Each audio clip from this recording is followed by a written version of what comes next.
బతుకమ్మ కథ. అనగనగా ఒక రాజు. ఆ రాజుకి ఏడుగురు కొడుకులు, ఒక కూతురు. అందరికీ వివాహం చేసి, కూతురికి కూడా వివాహం చేసి అన్నలకు అప్పగించి కాశీయాత్రకు బయలుదేరతారు. ఈలోపు దసరా పండుగ వస్తుంది. ఆ అమ్మాయి బతుకమ్మ ఉత్సవాల్లో పాల్గొనాలని పెద్ద వదిన దగ్గరికి వెళ్ళి, వదిన వదిన నాకు పట్టు రవిక, చీర, కడియాలు ఇవ్వమని అడుగుతుంది. నేను పనిలో ఉన్నాను అని చెప్తుంది. అలాగే అందరు వదినలు చెప్తారు.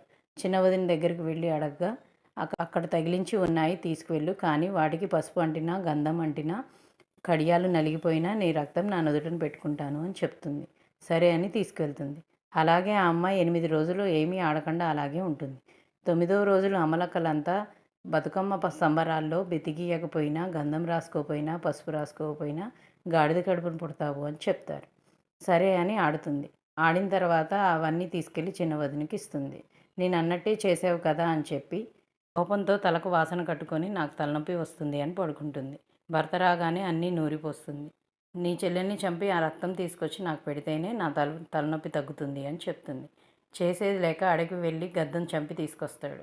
ఆ రక్తం ఆమె నుదుటిని పెట్టగానే ఆమె సంతోషంతో కడవని తీసుకొని బావి దగ్గరికి వెళ్తుంది. అమలక్కలంతా ఇదేంటమ్మా విడ్డూరం, కలవారి కోడలు గద్దనెత్తురు పెట్టుకొని వచ్చింది అంటారు. కోపంతో కడవను విసిరేసి మళ్ళీ ఇంటికి వెళ్ళి అలాగే తలకు వాసన గట్టి పడుకుంటుంది. మళ్ళీ భర్త అడవికి వెళ్ళి కాకిని చంపి కాకినెత్తురు తీసుకొస్తాడు. మళ్ళీ అలాగే బావి దగ్గరికి వెళ్తుంది సంతోషంతో. మళ్ళీ అమ్మలక్కలంతా ఇదేంటమ్మా నిన్న గద్దనెత్తురు పెట్టుకుంది, ఇవాళ కాకినెత్తురు పెట్టుకొని వచ్చింది అంటారు.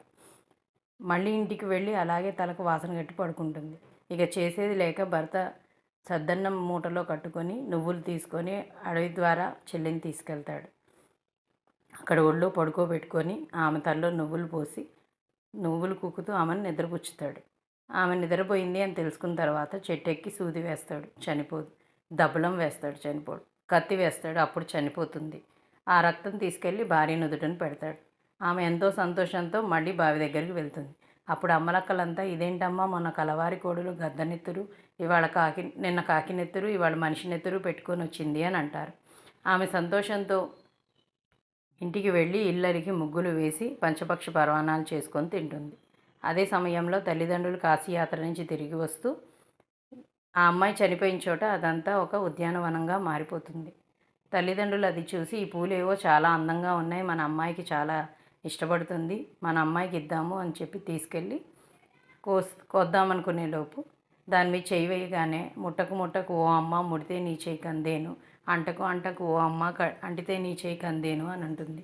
ఇదేంటి ఉద్యానవనం మాట్లాడుతుంది అని అందరూ అన్నదమ్ములు వదినలు వచ్చి చెయ్యి వేయగా ఎవరు చెయ్యి వేసినా అలాగే అంటుంది.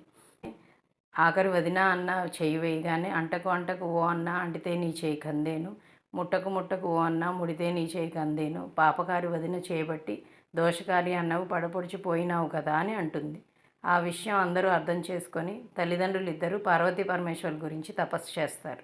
వారి తపస్సుకు మెచ్చి పార్వతీ పరమేశ్వరులు ఇద్దరూ ప్రత్యక్షమయ్యి వచ్చే దసరా వరకు వేచి ఉండి పూజ చేసుకొని ఆ అక్షింతలు తీసుకొచ్చి ఉద్యానవనం మీద చల్లితే నీ కూతురు మళ్ళీ బ్రతుకుతుంది అని చెప్తారు.